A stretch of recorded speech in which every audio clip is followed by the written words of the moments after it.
Hello and welcome to Real Talk, your guide to real estate success. And here are your hosts, Brian Woodward and Lauren Burpo. Hey guys, welcome to this episode 8 of Real Talk, and today I actually have Doug Caudill with Great Plains Bank. He's going to visit with us about mortgages, but we titled this Everything Your Mama Didn't Tell You About Getting a Mortgage. So because it is crazy the questions we get asked, about mortgages, and really, that's why I wanted to have Doug. I've used Doug for 20 years, and he knows his game, and I'm glad he took the time to come hang out with us today and answer some questions. So, yeah, we're going to try to make it real simple, just a simple, just what are basic, simple questions about a mortgage, because, well, just like you were telling me, you get asked some, questions about all kinds of things that but it's because people just don't know. No. They don't know. So I got a list of questions here that actually put out in our studio audience, sent them in. So I'm going to ask these questions. So what's the first step to getting a mortgage? What's somebody do if they're going to get a mortgage? First step, fill out an application. The application, and it's your personal information, where you work, how much you make, how much money you have in the bank.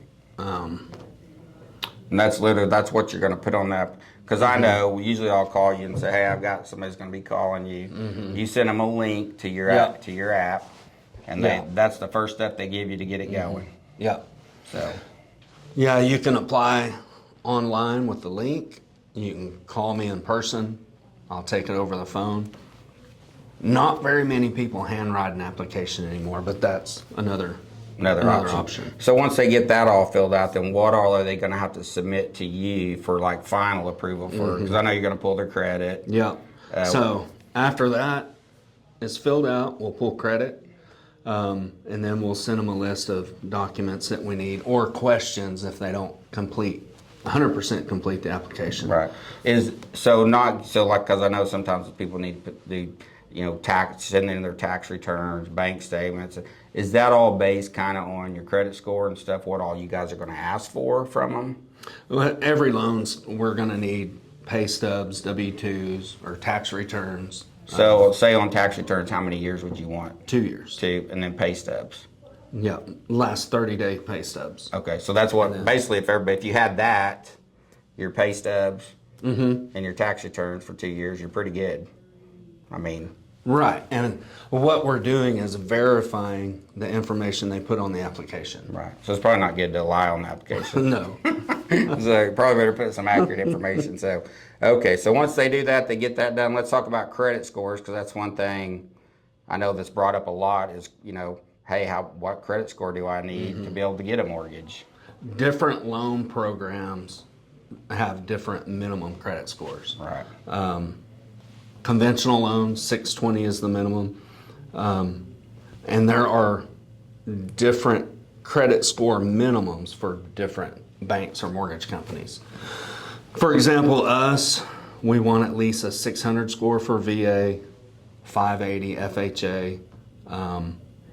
USDA is a little different, most of the time over 640. Actually, the Native American loan doesn't have a requirement. The 184 loan. Yeah.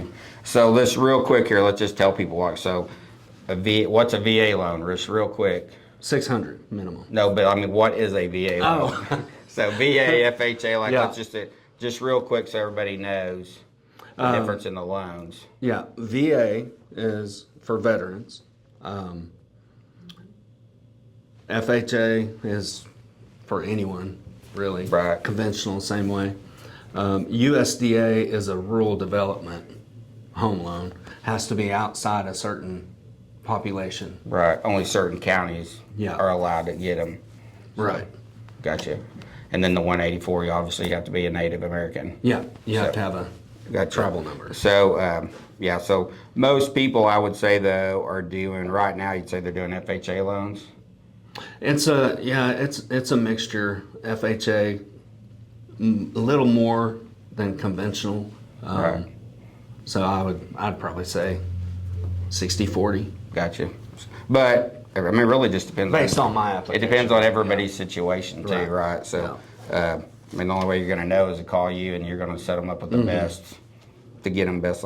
So one other thing I always get about credit scores, because I'll have people tell me like, hey, my credit score's whatever, 700 or whatever, but then they call you or a mortgage person, and then it's not that high. You know, the score comes in lower, because I know there's Credit Karma, there's there's an annual credit report.com. Like, there's a bunch of different places to pull your credit score, but it's always different from when a mortgage company pulls. Right. Or it would be the same if a bank pulls it, I'd say. Like, a mortgage credit report, we pull a tri-merge report. The scoring model is different than what people log into Credit Karma and can see. Right. Mortgage credit report goes off a FICO score. Most of the Credit Karma and other sites is a Vantage score, and it's usually higher than what a mortgage credit report is. Gotcha. So if you think your credit, I mean, if you did Credit Karma and your score 700, it could possibly be 650. Usually it's about 50 points lower. So it could be lower. So you're really not going to know for sure by just knowing. Right. You know, I pulled my Credit Karma and it says I have 730 or whatever. Right. They're going to have to get with the mortgage person and actually get it pulled. So anyway, so then another thing, to get approved, it's all going to be, like you said, you're going to have to turn in your pay stubs, your last 2 years' taxes, but then also, you know, people talk about debt to income ratio. So can you explain that just real quick? The debt to income is, there's two ratios. There's a housing ratio, which is what is the potential house payment divided by your monthly gross income. And then there's a total debt ratio that takes the housing payment plus all other payments divided by your gross monthly income to get a debt ratio. 45% is a good rule of thumb to stay under. Some loans like FHA and VA can go up over 50%. Oh, wow. Really? Take whatever the mortgage payment would be, add all your other monthly debt, and then the minimum payments. Yeah, your minimum payments on everything, then it has to be 45% of your gross income, not your bring-home pay. Right. So your income before taxes. Another thing to talk about is down payment. So people are always like, gosh, I've been doing this almost 30 years. Like, I can't believe how many people really think like you need 20. Like, I mean, I've had people go, well, don't you need 20% down to buy a house? Right. And it's like, no, you don't need that much. No. Like, you just don't. So, and it's obviously based off the different, you know, loan types. But is there anything you could say about that, or? Yeah, down payment for a VA loan, USDA loan does not require a down payment. Conventional, most of the time 5%, on occasion 3% of the purchase price. FHA minimum is 3.5% of the purchase price. Gotcha. So, and that's probably why I see a lot of people doing the FHA, right? Because they have, you know, less down payment. So, I think where a lot of people get confused too is like, I'll hear people go, "Hey, I have my down payment," but it's like, okay, well, yeah, to close on a house, you have to have your down payment, plus you have to have, there's other closing costs involved. Yeah. Closing costs, how I describe it to everyone, are in two different sections. One are the fixed costs, like the bank fees, appraisal, title company fees. And then there's the prepaids. Prepaids are first year's insurance plus a 3-month cushion, 2 or 3 months of taxes. Those combined make the total closing cost. Gotcha. So you got your down payment plus title insurance, prepaid on taxes and insurance, and then closing fees. Yeah. One thing I want to make sure, because I have people all the time go ask me, what is PMI? You know, what's PMI? It's PMI it's really mortgage insurance, but most people know it as PMI, private mortgage insurance. Mortgage insurance is to protect the lender against foreclosure.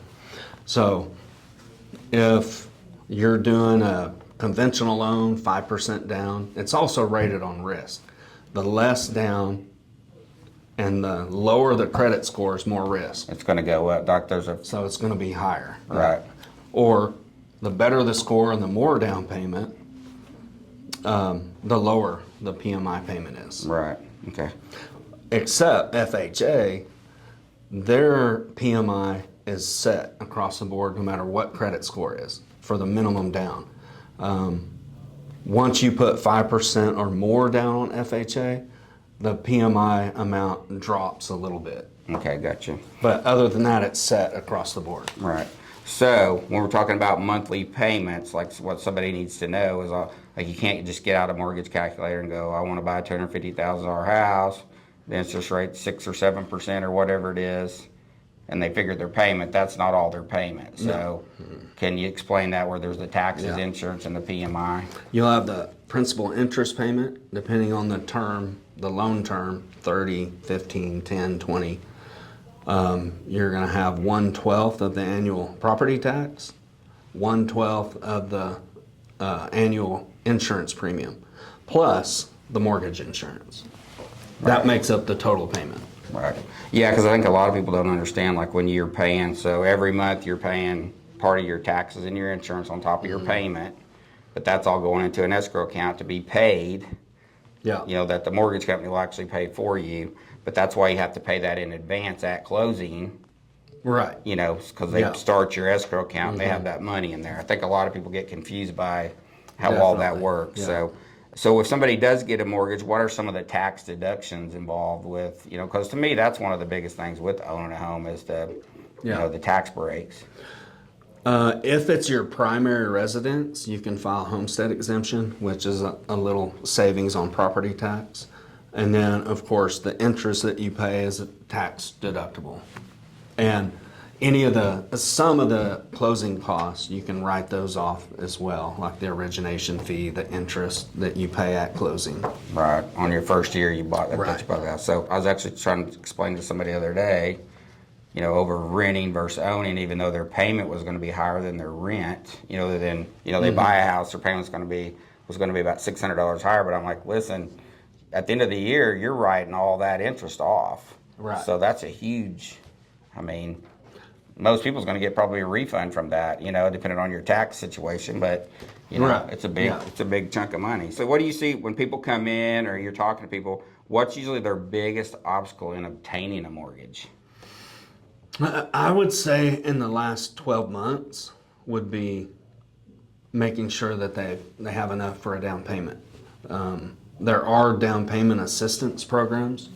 Seems like we've used a lot of down payment assistance programs recently, a lot more than in the past. I don't know if that's because rates are higher, people can't save as much. The overall economy. That was actually one of my questions. So can you explain that a little bit? Down payment assistance program. So does the house have to be in a certain area? Does the have to be a certain cost, price? You know, what's required for down payment assistance? Yeah, there are guidelines. You can't. There's income limits. So if you make over a certain amount, you don't qualify. You wouldn't get it. And there's a variety of different programs out there. There's some for Oklahoma County. There's some for the state of Oklahoma, and then on occasion we'll have some other assistance pop up here and there. Right. So there is still some out there. Right. Yes. I mean, you know, because I know back in the day, like there was the OFA or Oklahoma Housing Finance Authority, but like that would run out sometimes. Like there wouldn't be any of it left, so you might have a buyer who was counting on that, and it was out, so you had to wait for them to reissue it. That was back during the old, we called it the OFA bond, when it did run out. I haven't seen it run out in the quite last a while. Several years. Yeah. Gotcha. So I mean, you know, I know you do a lot of loans every month. So are you doing a percent? Like, would you say? I would say 1 out of every 10 loans. Oh, really? So 10%. Yeah. So it'd definitely be worth the call. I mean, if you're right. So another thing on top of that, without confusing everybody, really. So I mean, you know, and obviously it depends on the market and conditions and had different houses, but you know, you can actually get the seller to pay part of your closing costs. You know, depending on the situation. Yeah. So if you get down payment assistance, get the seller to help with some closing costs, I mean, you can really get in a home without a whole lot of money. So, I mean. Yeah. I've had some where the seller pays all closing costs, the down payment assistance covers the down payment, and they actually get all of their earnest money back at closing. Yeah, I've been to closings where they bought $207,000 house, and they got $1,000 check back at closing, which is crazy to think about. But everybody's situation is different. Right. Like, do you guys offer any special incentives for anybody, like veterans or teachers or? For veterans, we waive our bank fee. That's $12.95. Teachers, first responders, we give $500 off closing costs. Gotcha. One thing I didn't have on here, but I know sometimes people get confused about the appraisal. There's also an appraisal. So at the end here, me and Lauren are going to actually go over and break down what the closing costs are. But sometimes people get confused between an appraisal and a home inspection. Oh, because they're like, I don't need to get an inspection because Doug said I'm going to do an appraisal. Yeah. Well, no, wait. That's two different things. So after they sign all of our documents and it's time to order the appraisal, we'll call them and they would say, no, Brian's already ordered that. And I have to explain the difference between a home inspection and an appraisal. So there's always confusion. Right. So a home inspector is actually inspecting the property, and appraisal is giving the bank a value of the property. And on the FHA, there are certain things they have to inspect, but they're not doing a full-blown inspection, checking everything out. So, how are interest rates determined? Because you hear you watch the news and all that, and they're like, oh, the Fed's cutting the rates. And then, they cut the rates a couple weeks ago, but the rates didn't go down. Right. You know what I mean? Yeah. So it's like, I think people are confused because I had people going, hey, I think I'm ready because they cut the rates. I'm like, whoa. Like, the Fed cut the rates, but mortgage rates aren't lower. Yeah. The mortgage rates are based on the bond market or 10-year treasuries. What everyone is hearing for the Fed, it's the bank rate, what rate the Fed lends banks. So the Fed cutting the rates, it's going to help credit cards, lines of credit, commercial loans. So it does not directly affect mortgage rates. Right. So what does directly affect mortgage rates? The 10-year treasuries. It's, you've got the stock market and the bond market. The bond market is what affects the mortgage what drives it. Yeah. So what would have to happen in the bond market or for the rates to go down? Well, currently it's the inflation numbers, the jobs reports. That's what's been driving these high rates. Right. And that's why the Fed raised the rates over the last 2 years to try to curb that inflation. So now we're at a point where the Fed is starting to ease the bank rate because inflation is falling. And hopefully, eventually, mortgage rates will start to fall as well. Right. Which they have. I mean, they fell some and then they went back up a little, and then obviously everybody's predicting they're going to keep going down. But it's kind of like believe it when you see it. So one thing I do have people ask me too all the time. So they're like, hey, how do I pay? A lot of times it's at closing, and they're excited, they're getting their home. They're like, hey, how can I pay this 30? Because you sit there at closing and they get your amortization schedule, and it's like they show you what you're going to pay over 30 years. Yeah. And you look at that number and you're like, oh my gosh, really? What? Yeah. Yeah, it's like some crazy number. Yeah, and it's in 2054. So how could somebody pay that offer? Like if somebody's wanting to pay their mortgage off without winning the lottery, how would you pay it off quicker? If you just make extra payments, take your principal and interest payment, divide it by 12 and pay that much extra each month, it'll knock your mortgage down to 22 and a half years if you do it consistently every month. Right. Yeah, that would, 8 years. Oh, yeah. That's 8 years. That cuts off a lot. And then with appreciation on your house. So, but yeah, really, even with rate, I tell people all the time, even with, even though the rates have went up and, the market hasn't really slowed down any, but home prices are still going up. So my biggest fear is you got all these people waiting. They're like, I've had people say it all the time, I'm going to wait till the rates go down. Well, when the rates do go down and the prices are still, appreciating 5% a year, I just looked at all the MLS numbers the other day. The home prices are still going up. So if you wait till the rates go down, so let's say something crazy happens and we do get the rates into the fives, I think there's going to be a frenzy in the market, and then that's going to drive prices up. Yeah. So that's why I'm like, you need to buy now. If the rates go down, they can always call you and refinance it. Yes. And I know that's what you talk to a lot of your people about is like... They're losing out on the equity if they would have bought a year and a half ago. they would have all the equity since then. Right. That they're missing out on. Right. Which on a, $300,000 house, that's 5% is $15,000 you made that year in just appreciation alone. So anyway, but hey, I do appreciate you hanging out with us today. Well, if you guys, hey, we'll have all Doug's information listed. If you have questions, just reach out to him. Like I said, I've used Doug I can say this, and I'm not sure many realtors can say this because I've used Doug a long time, but I've never missed a closing date or not closed, when we're supposed to close when you're doing the mortgage.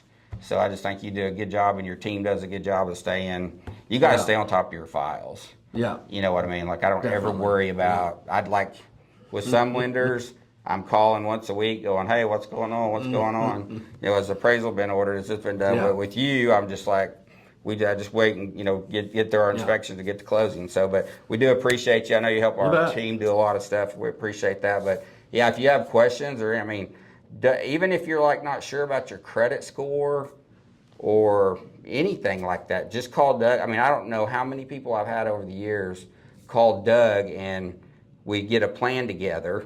Doug can at least tell you where you're at, get you a plan together. Maybe your credit score is 20 points low. There's some things you can do real easy to get that score up, within 30, 60, 90 days. And hey, maybe it's a year from now it's going to take to get where you need to be. But I've had many, many customers over the years. You have to have a starting point. Yeah, just get a plan together. I've had many people work, and it's like a year later, and we're going to look for houses. Yeah. But you can't ever get there until you sit down and get a plan. So reach out to Doug, or obviously you can reach out to one of our team members, and we'd be glad to, help you and get a plan put together. But anyway, thank you, Doug, for hanging out with us today. I sure appreciate it. Hey guys, just wanted to jump on here real quick. I just got through visiting with Doug Caudill with Great Plains Bank about mortgages.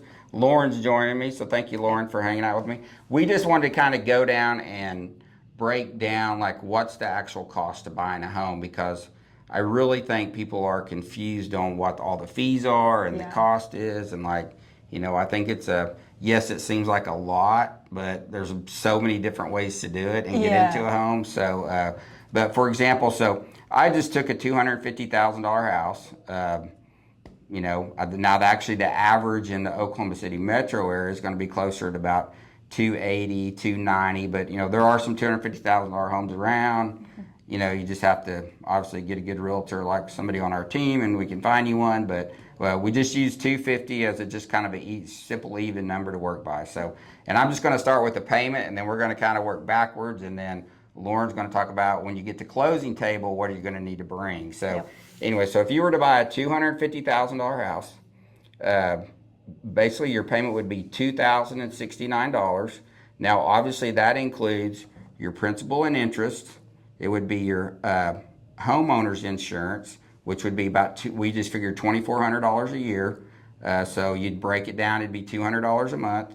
Your monthly property tax, we actually took a $250,000 home in Mustang, and I can't remember the exact amount, but it comes out to be, actually, the exact amount was, I thought I had it right over here.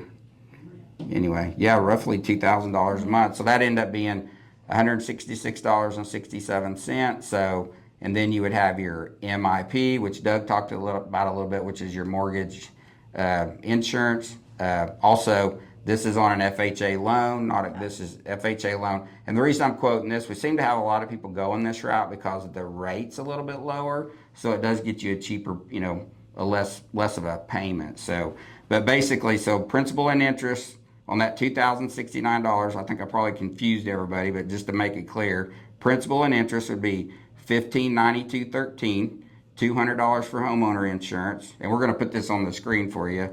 Monthly property tax, $166.67, and then your MIP, which is the mortgage insurance, would be $110. That's $2,069.37. So that would be your payment on a $250,000 home. With an FHA loan. Yeah, FHA loan, and then we did 6.75%, which I believe is the rate today, but it changes daily, goes up and down, so it could roughly change a little bit. So, so explain to them, Lauren, kind of like what. So they know what their payment's going to be.